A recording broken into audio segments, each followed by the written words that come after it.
anu wajib kuduku urang di zakatan tina emas perak teh nyaeta 85 gram. Cekamari bila mana eta emas teh yakin ku urang ayeuna dinaon disimpan, ditunda, dipendem nya. Komo lamun ayeuna eta emas teh tos lebih tina ayeuna batas minimal. Umpamana urang teh gaduh 200 gram. Maka tina ayeuna anu 200 gram eta wajib kudu dikaluarkeun zakatna. Kumaha lamun diango saur kamari? Maka lamun diango eta ayeuna emas sok sanajan kaayaanana sakilo maka teu wajib dikaluarkeun zakatna. Angan israf we meureun nya.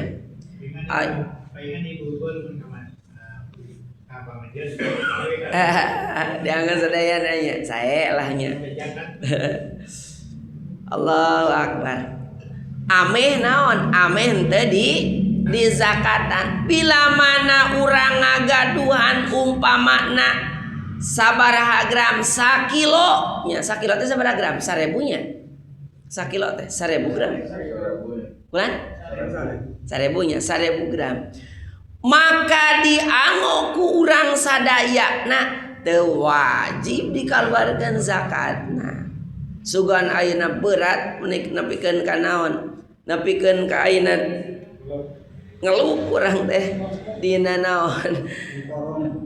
Korong diango ku urang nya kusabab berat nepikeun ka kitu moyongkot.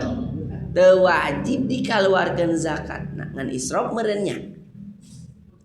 Ta contoh anu tadi bila mana ayeuna ku urang disimpen lamun teh mah urang gaduh di bumi teh 200 gram. Berarti tina ayeuna 200 gram eta wajib dikaluarkeun zakatna 2,5. Berarti 2,5% tina ayeuna 200 5 gram wajib dikaluarkeun ku urang sarerea. Nya ahwal 5 gram. 10 juta. Kelan? 10 juta ya 5 gram teh berarti sabaraha? 10 jutanya sak gramna sabaraha? 2,500. Allahu akbarnya. Mas. Sanes Mas Parman nih Mas Anes. Mas Jawa. Allahu akbar. Eta teh wajib kudu kurang dikaluarkeunana. Kasaha dipasikeunana? Mangga canak we ayeuna tina mustahik anu ku urang tos uninga sadayana anu 8 teh berarti canak pakir miskinnya ku urang eta we da teu kaluar di eta. Bagikeun ku urang, pasikeun ka pakir miskin, ka anak-anak yatim ku urang bagikeun nya. Teu naon? Eta ayeuna naon? Eta zakatnya. Ka guru-guru urang boleh, kanu boga hutang. Hegae gorimin. Allahu akbarnya. Terkadang hari urang mah ningali geus ayeuna naon? Bentukna entos diaciskeun seperti biasa 10 juta nyawa kira-kira. Duh di bulak-balik eta teh duit teh. Ieu teh pikeun tong besakan dewe teh teh. Allahu akbarnya. Tah, jadi kurang weyahna etah ayeuna emas anu disimpen ku urang teh wajib kudu dikaluarkeun zakatna 2,5%. Tina 200 kurang lebih 5 gram nya. Bulan? Ya. Sakali kah? Minang kene dianggona, minang kene disimpenna gitu we. Lamun 50-50 mah nya ieu ti bale barana tinggalar. Yang penting orang ayeuna sering diangona maka eta mah teu kedah dikaluarkeun zakatna kitu nya. Ari ayeuna sedina sataun sakali dianggo sakali wajib eta mah dikaluarkeun zakatna nya. Sabab naon? Sabab ihtimal disimpenna eta mah lain dianggo. Henteu jadi perhiasan pikeun urang kitu. Pan jalmi nu beunghar mah geuningan dina dikotakan teh dina wadah. Allahu Akbar. Urang mah nya ani ngabagikeun teh pun katiap-tiap eta asnaf teh eta nabi dalapan asnaf teu kedah dalapan asnaf da anu utami nama eta we fakir miskin kasepuh teu kedah ayeuna dalapan asnaf dicanak sawadayana teu kedah anu paling oge anu sok dicanak mah biasana kitu biasana fakir miskin gorimin oge daeraheun terkadang padahal gorimin nampit biasa guru-guru biasa namanya para geurnan alim ulama teh nan masana sabilillah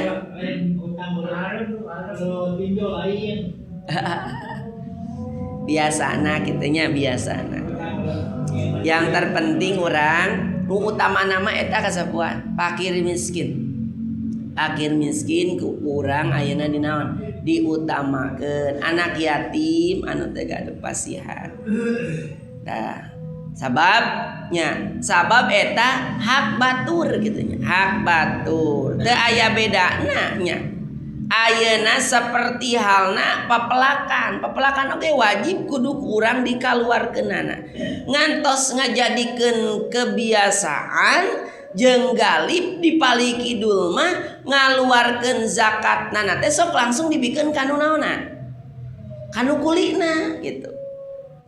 Lamun di daerah pakidulan mah jadi ayeuna ketika urang panen taroh contohna ayeuna urang dibuat maka dina pada harita ketika ayeuna di kilo maka sok langsung dipasihkeun ayeuna naonna zakatna ka jalma anu kulina dibikeun atingali we da moal mungkin ayeuna anu kuli jalma beunghar meureun mata kuli ge jalma teh naon teu mampu jeung teu boga kemae pasikeun itu jadi masalah ngan sok aya nu ihtiyat cenah uing mah sok asa mangmang ari kitu teh langsung dibikeun teh arek engke we cenah ayeuna dibere dibikeun engke oge ngaluarkeun deui alus eta mah kemae niatanna sodaqah anu dibikeun kanu kuli mah kitu nya ketika ayeuna urang ngaluarkeun deui engke tah cenah ieu anu sok rada genah mah kumaha we eta mah arek sakali langsung dibikeun kanu kulina da moal mungkin jalma ayeuna anu boga loba ayeuna naonna loba hartana daekeun kuli makana kuli oge berarti jalma anu henteu boga anu henteu aya pasikeun we teh jadina bulan kitu nya Allahu Akbar ceuk kamari ari ayeuna keur tatanen mah weyahna kudu dugikeun kana saton saraton teh sabaraha 1000 kilo nya 1000 kilo weyahna tah kaluarkeun ayeuna sakintal 100 kilo kitunya pasikeun da lamun ku urang ayeuna teh dipaparinkeun naon eta zakat teu aya bedana seperti halna ayeuna naon ucing atanapi careuh ngahakan kana hayam dina wajah sabah tara ayeuna dibersihanana didaang jeung kadutna jeung buluna jeung kotoranana berarti yakin lamun urang geus nisab ngaluarkeun zakat kari-kari ku urang teu dikaluarkeun maka harta banda anu dipiboga ku urang kotor sadaya nah gitu tah rugina teh bikeun we kaluarkeun zakatna maka bakal jadi bersih harta urang bakal jadi berkah harta urang bakal ditambah-tambah eta harta urang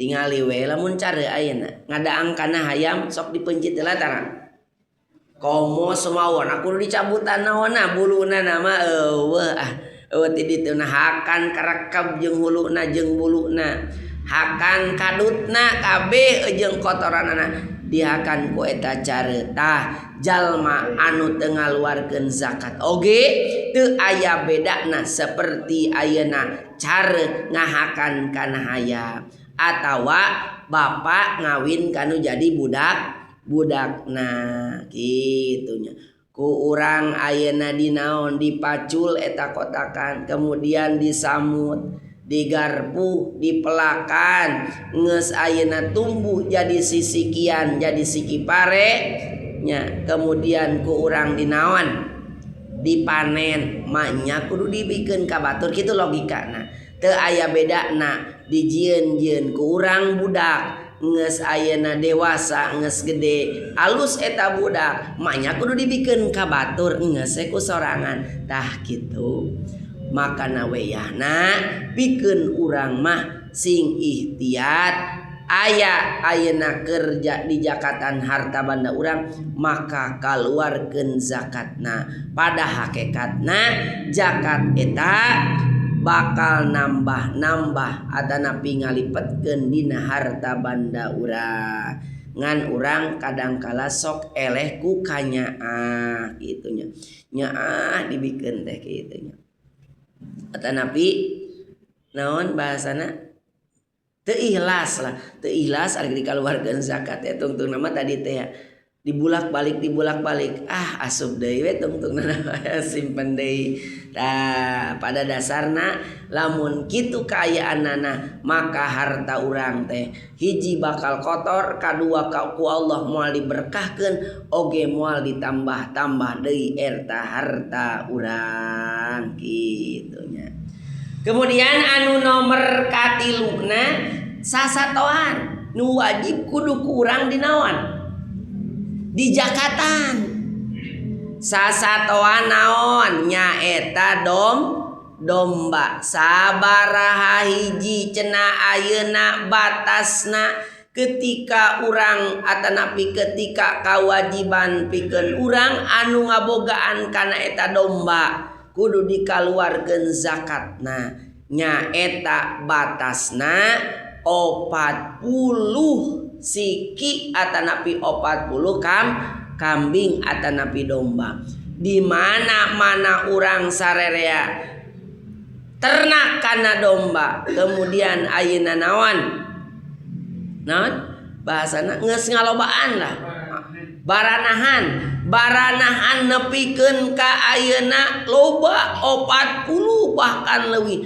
maka wajib kaluarkeun zakatna tina 40 teh hiji domba wah loba 40 mah ya 30 encan 20 can aya zakatan 30 oge encan 35 encan di mana-mana geus 40 maka wajib kudu dikaluarkeun zakatna ku urang sarerea ulah seperti sahapa ulah seperti sa'labahnya kisah dina agama Islamnya eta Sa'labah teh hiji sahabat Kangjeng Rasul anu rajin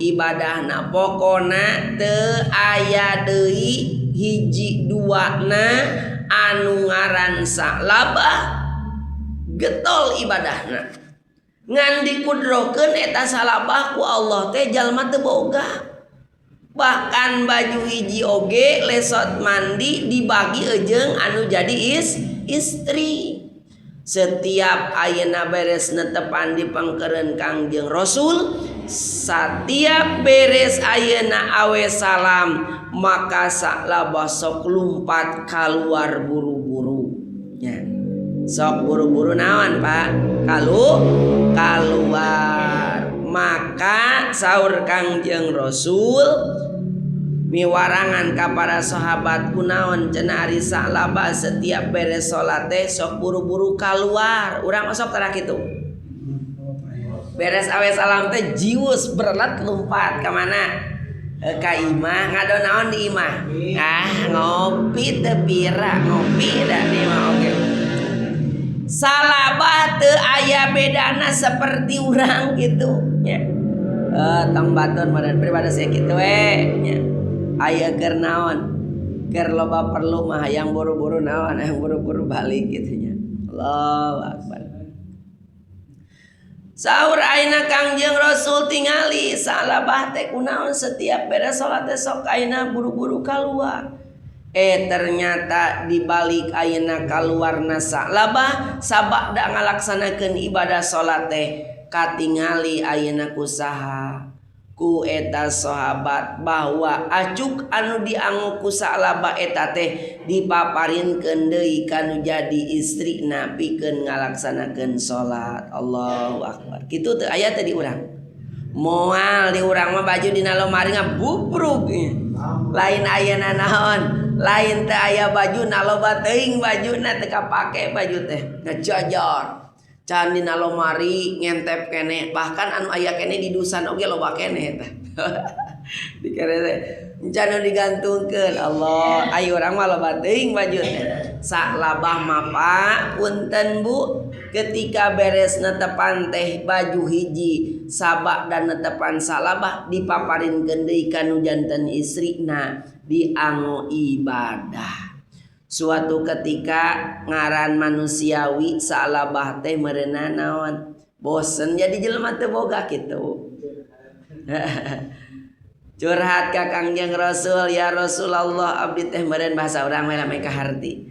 Abdi teh jalma teu gaduh ya Rasulullah acuk hiji ge lesot mandi terkadang etah acuk anu dianggo ku abdi teh sok dianggo ibadah deui ku nu janten istri abdi. Doakeun ya Rasulullah abdi teh supaya jadi jalma anu aya.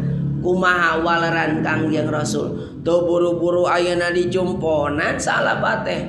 Begitu minta salabah yang didoakeun langsung ku Kangjeng Rasul didoakeun. Teu kumaha bahasana salabah. Ayeuna ketika ayeuna naon? Ketika urang jadi jalma anu teu boga tapi rajin ibadah alhamdulillah. Engke bisi ayeuna dikudrokeun ku Gusti Allah jadi jalma anu boga anjeun malah teu daek ibadah kitu. Saur saha? Saur Kangjeng Rasul. Sakali dua kali ngomong deui eta salabah teh. Waler deui ku Kangjeng Rasul. Kumineng mah meureunan ayeuna saur Kangjeng Rasul egaya salabah anjeun menta hayang dibeungharkeun ku kaula ayeuna didoakeun. Paparinan we sapasang naon ku Kangjeng Rasul sapasang domba. Maka doa Kangjeng Rasul mustajabunnya. Etah domba anu dipaparinkeun ka salabah anu asalna dua Pak.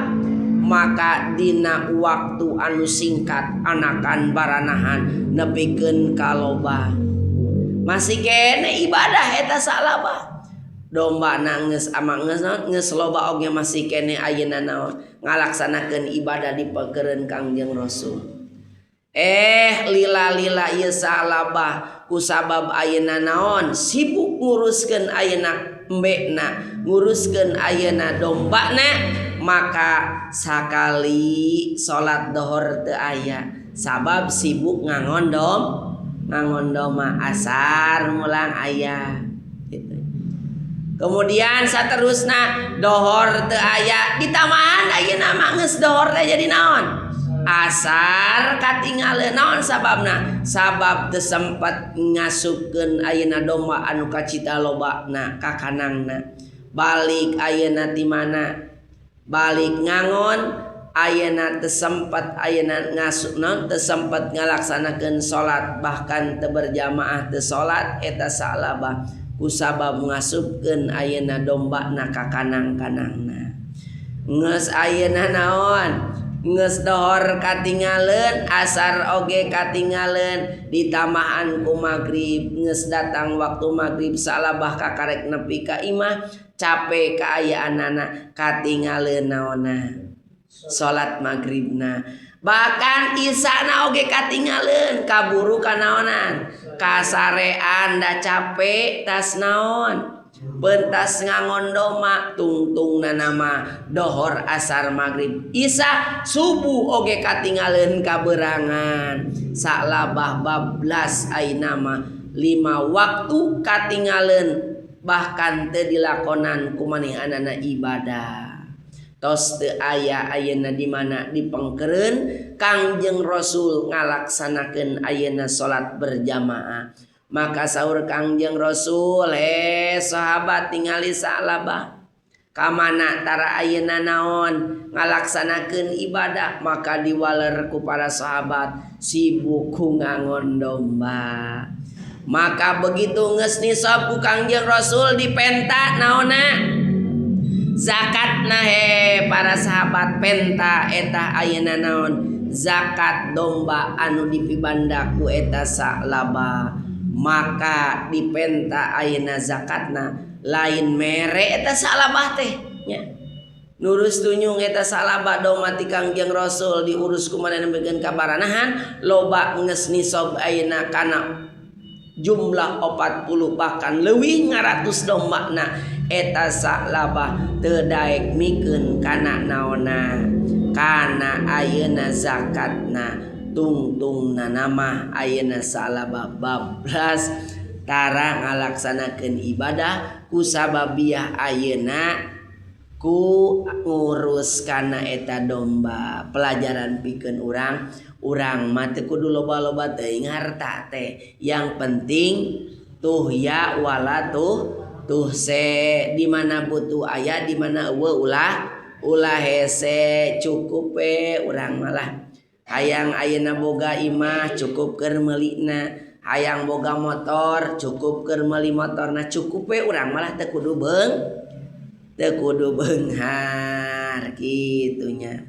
Jadi para bapak anu sami-sami dimuliakeun ku Allah nya urang wajib kudu ngaluarkeun zakat ingon-ingonan bila mana ieu zakat ingon-ingonan teh tos nisabnya eta keur domba 40 keur ayeuna sapi 5 wajib kudu kurang dikaluarkeunana.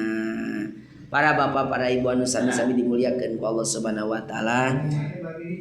Bulan anakna muhun 5 ayeuna sapi maka anakna pasikeun ku urang ayeuna hiji anakna sanes ayeuna nu gede sanes tapi anakna sapi mah